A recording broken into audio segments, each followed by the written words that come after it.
Okay, let's unpack this. You've brought us some really intriguing source material today. It's a deep dive into something that, well, it sounds a bit like a crime thriller at first glance. It does, yeah. But here's where it gets really interesting, I think.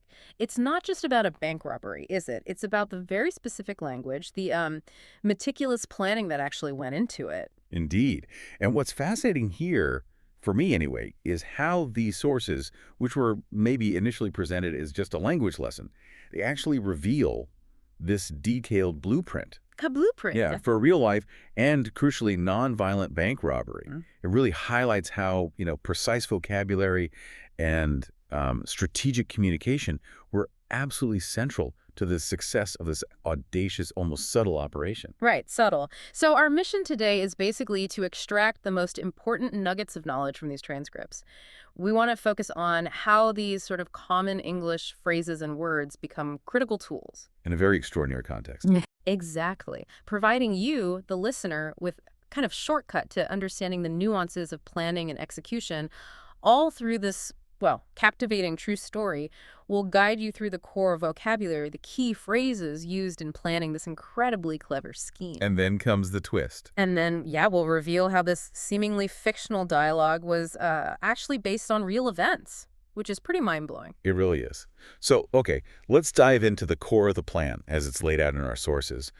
The boss character starts with a very clear directive.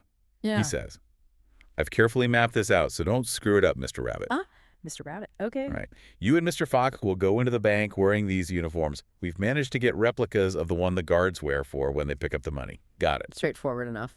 And the reply is, no problem, boss. Then the instruction. When you get inside, tell them that you're filling in for Carl and Tom and say that they're on another route today. Don't lose your cool. Just act natural. Okay, it sounds like a briefing, yeah. But like you said, every phrase feels like a piece of a bigger puzzle.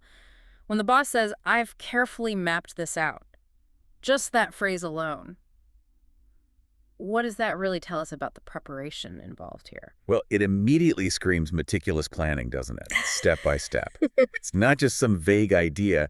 It's like a blueprint, almost like a detailed schematic you'd use for building something. Right. And that direct follow-up, don't screw it up.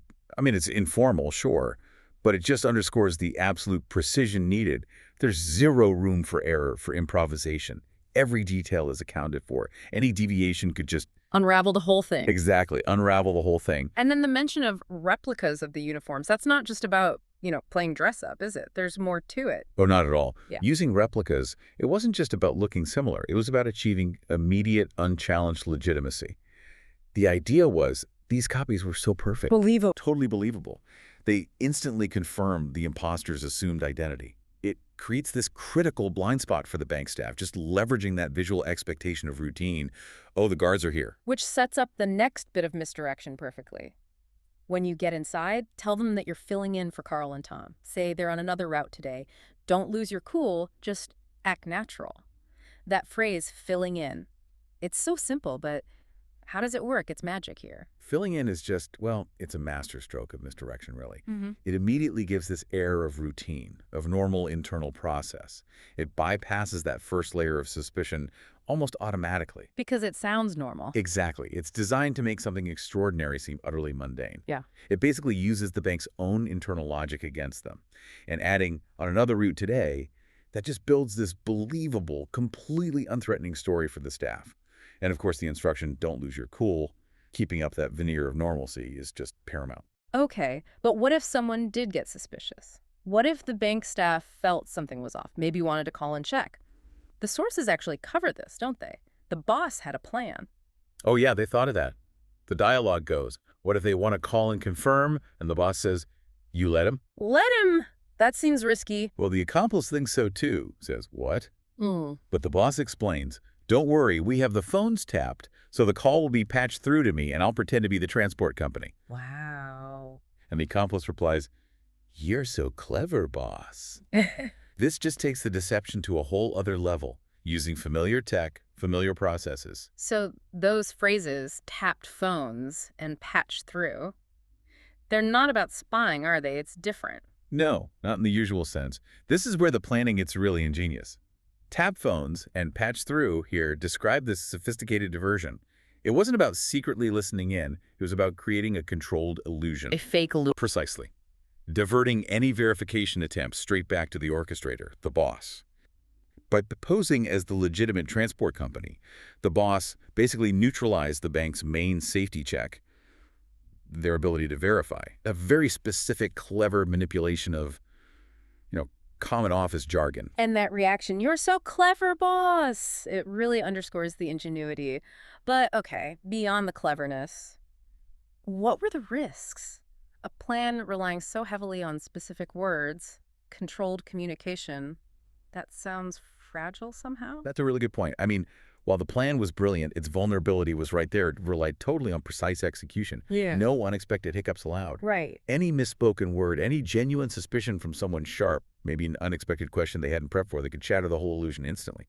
The boss's meticulous mapping out had to try and account for these, often, like we said, by making the scenario seem so utterly normal, just didn't invite questions. Don't draw attention. Don't draw attention, blend in.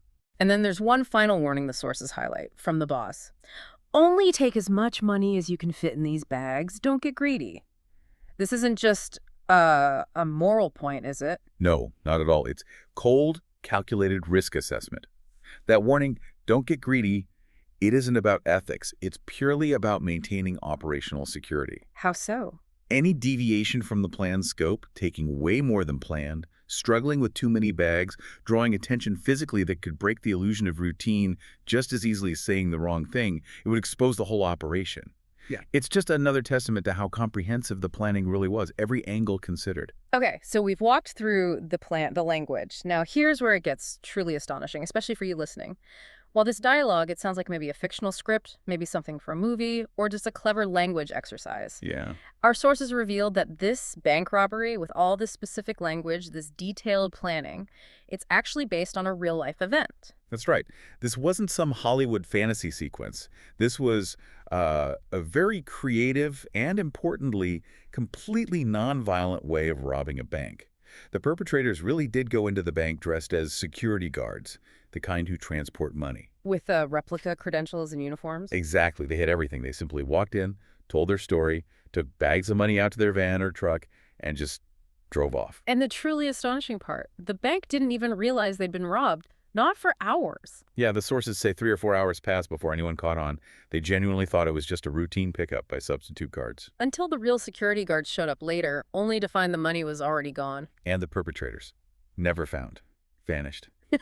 Having stolen over $500,000, it was just an incredibly clever, incredibly effective plan. It really highlights the power of exploiting those sort of systemic blind spots and executing a plan with absolute precision. So, what does this all mean for us, then? We've seen how phrases like mapped out, filling in, tap phones, patch through, replicas, even advice like don't lose your cool and don't get greedy. These weren't just vocabulary words in an exercise. No, they were the literal backbone. Right, the backbone of an incredibly clever and, frankly, successful real-world operation. It's a powerful reminder, I think, of how precise language and meticulous planning really underpin any complex endeavor, good or bad. And if we connect this to the bigger picture, it's just a fascinating study in how attention to detail, a really clear understanding of communication and maybe exploiting routine, Yeah. how that can create outcomes that seem almost unbelievable. Unbelievable. Sources make it clear. This robbery was so creative, so nonviolent, purely exploiting those systemic blind spots, that the bank was oblivious for hours. Which really raises an important question for you, listening at home. Now, obviously, we certainly don't advocate or endorse criminal activity. Let's be clear about that. Absolutely not. But the sheer ingenuity, the effectiveness of a plan that was so meticulously mapped out that it went unnoticed for hours, it is undeniably thought-provoking, isn't it? What does this real-life example detailed right here in our sources tell us about the power of carefully executed deception and maybe the unexpected vulnerabilities that can pop up when something is truly cleverly conceived?